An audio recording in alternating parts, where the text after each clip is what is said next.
meant what they said. I'm grateful, and I agree with the thrust of her arguments here. Does she agree with me that the argument that's been put forward today in the Chamber, that we should give people a second vote because they've changed their mind, would lead to a never-ending?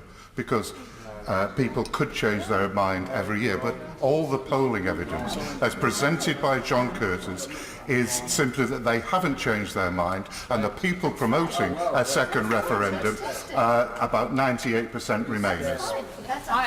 The honourable member is quite right. I mean, we would have to have general elections practically every month, Mr. Speaker, if people who change their minds literally the day after they've voted, perhaps they've changed their minds. So we cannot go down that line. I want to read out what somebody sent me, and I do have a very big Remain constituency, absolutely. But I made it very clear, for 30 years I'll have been in this place in June, and I've made it very clear from day one that I wanted us to get out of the EU, and everyone has known my views. So I have no apology to make for campaigning to leave the European Union. But one of my constituents did say to me, I thought the manifesto of the Labour Party and the manifesto of the Conservative Party, the two main parties, Mr. Speaker, said we will implement the result of the referendum. There's nothing difficult about the word leave.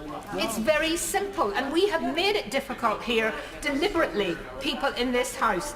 And he said to me, can we, the electorate, now expect that anything promised in a manifesto is to be honoured, that it should be written into law, that if you promise a course of action, you must follow through and make it happen?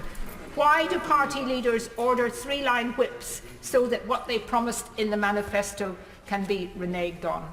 Mr. Speaker, I think we are in a very dangerous situation in this House, where we are trying to thwart the will of the people. Democracy cannot be compromised with. Outside, there is huge anger. We may not see it here in London, and particularly amongst some of the areas of London where there is a very Remain vote. But outside, Mr. Speaker, there is huge anger, and it's growing.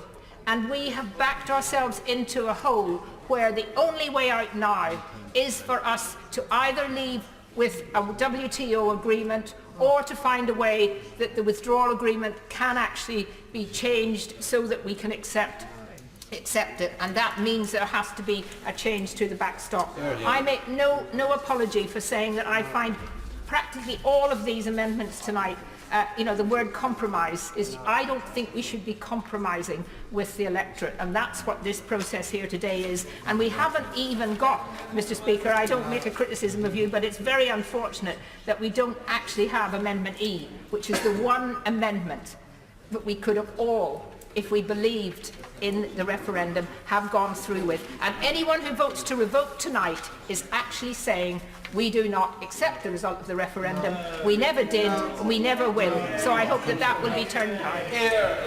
Thank you.